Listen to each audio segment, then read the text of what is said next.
Dios permite que pasemos situaciones difíciles, que el ser humano ha decidido llamarles tragedias, pero que desde una perspectiva bíblica no lo son. ¿Por qué bebés con defectos? ¿Por qué niños con malformaciones genéticas que afectan sus capacidades, que no les permiten, dice mucha gente, disfrutar de la vida? Esto es mentira. Lo vamos a demostrar con la Biblia, con la historia, con ejemplos de la actualidad y con la ciencia. Es el resultado natural de una vida fuera de la voluntad de Dios. No es que Dios mandó una maldición, es simple y sencillamente que Gálatas 6:7 dice: hay una ley que es la ley de la siembra y la cosecha. Todo lo que tú siembres lo vas a recoger. El que siembre para la carne, de la carne naturalmente recoge corrupción.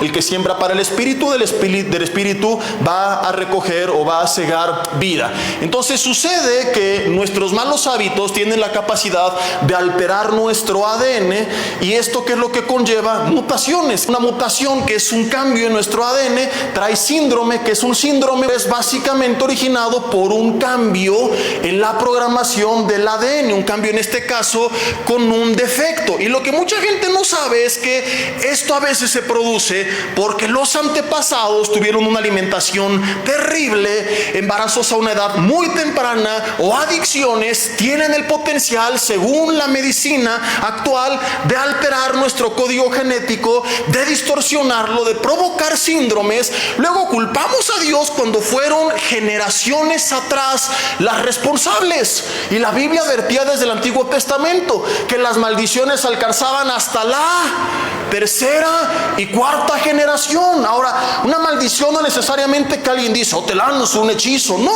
es simple y sencillamente el resultado generacional de malas decisiones. Y por eso tú vas al médico y una de las preguntas que te hacen es un expediente de si tus padres, si tus abuelos, si tus bisabuelos tuvieron cáncer, tuvieron diabetes, alguna enfermedad del corazón, porque si ellos la tuvieron, es probable que tú seas propenso a desarrollarla. No es que ya te amolaste, simplemente aumentan tus posibilidades y tienes que tener mucho más cuidado. Romanos 5:12 dice que por causa del pecado entra la muerte al mundo. Por tanto, como el pecado entra al mundo por un hombre, y por el pecado la muerte. Y dice: así la muerte pasó a todos los hombres por cuanto todos pecaron. Y en este punto dices: pero si yo no había nacido, ¿cómo pequé con Adán? Porque nosotros estamos ligados genéticamente a Adán.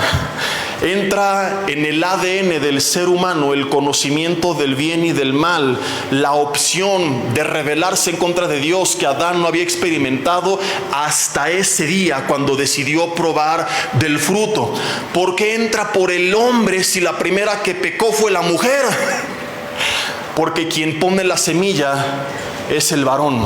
Entonces entra al mundo mediante el ADN de la semilla del varón. No por un tema de que Dios dice: oh, pecaste, voy a maldecir a tus hijos. Es simplemente que genéticamente nosotros vamos heredando, para bien o para mal, ciertas características a las siguientes generaciones. No solamente en cuanto al físico, sino que a veces es también algo relacionado con el temperamento. Y tienes un caso en Juan capítulo 9 del 1 al 3 donde Jesús va a sanar a un hombre ciego de nacimiento, y los discípulos, que pensaban que todo problema era por causa del pecado, le preguntan a Jesús: ¿quién pecó? ¿Él o sus padres o sus antepasados? ¿Por qué nació así? O sea, ellos dicen: aquí hay pecado, ¿verdad? Pero bien chismosos dicen: ¿quién fue el que pecó? Y Jesús dice: no, señores, no pecó nadie, simplemente para que Dios muestre sus maravillas y su poder, que permitió esto. Aunque hubiera sido responsabilidad de sus padres, retomamos la pregunta: ¿qué culpa tuvo el niño? El niño al nacer no es responsable de lo que le pasó. El niño aquí no tuvo la culpa, pero sí es responsable de lo que va a ser de ahí en adelante. Para algunos es injusto que Dios permita que un bebé nazca así, y a este defecto o malformación o síndrome lo consideran como tragedia. Lo que voy a demostrarte a continuación es que esto no es una tragedia. visto de ningún punto de vista, puede ser considerado como tragedia. La tragedia la va a determinar no su condición, la tragedia la va a determinar su reacción ante su condición. Una cosa es su condición, otra muy distinta es su reacción. Lo trágico es reaccionar mal ante la condición. De hecho, generalmente quien lo vive ni siquiera lo considera como tragedia, lo consideran los demás, y lo vamos a ver a continuación. La actitud que tome la persona después es lo que va a ser determinante. La tragedia no es carecer de algo, la tragedia es no poder disfrutar de lo que sí tienes, pasar tu vida comparándote con lo que los demás tienen, y resulta que siempre habrá alguien que tenga algo que tú no tengas. Hay personas que tienen capacidades especiales pero que son felices porque han reaccionado bien.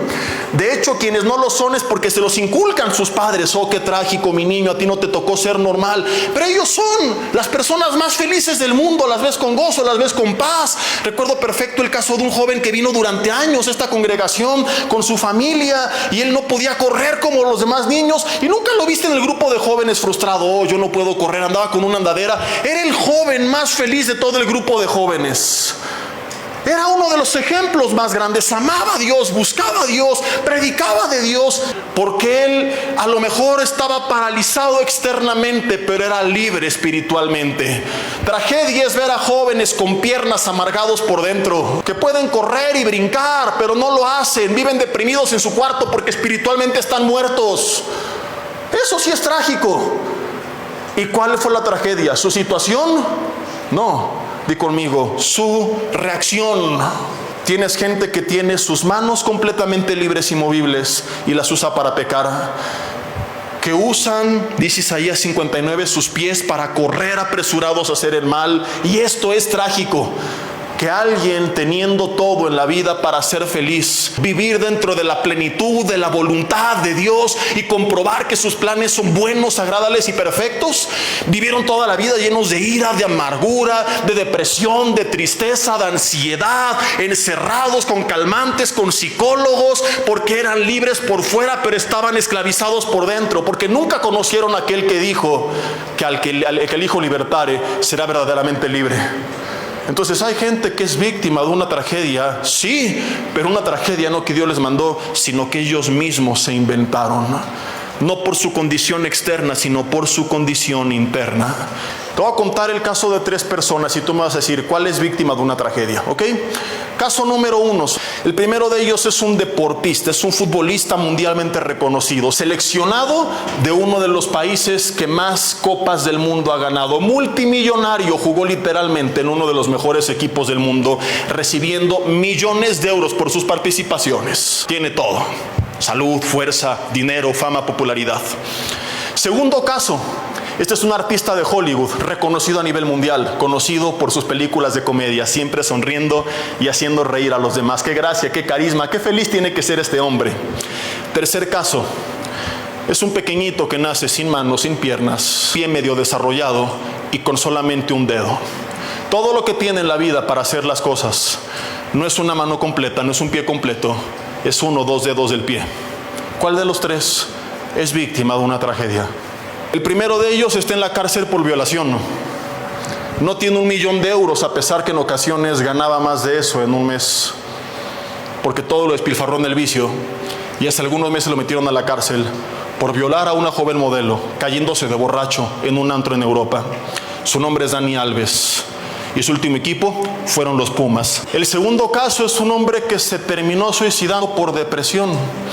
Qué paradoja que actuando en películas de comedia, representando un doctor que sanaba con la risa, Patch Adams, el señor Robin Williams estaba tan deprimido que se termina quitando la vida. El tercer hombre sigue libre, predicando la palabra de Dios por todo el mundo. Tiene una familia y cada video que tú veas de él siempre lo verás con una sonrisa, literal, de oreja a oreja.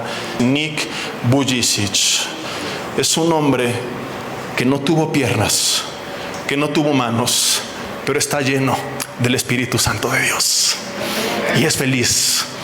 ¿Por qué tú estás amargado? ¿Por qué estás triste? ¿Por qué estás deprimido? No es porque te falta dinero, no es porque te falta un mejor trabajo, no es porque te falta una capacidad, es porque te falta ser lleno del Espíritu Santo de Dios. Que Nick, por cierto, con esos 2 deditos, lo hace todo. Camina, se sirve, todo. Hay adolescentes que tienen sus piernas, sus manos y ni de la cama se paran.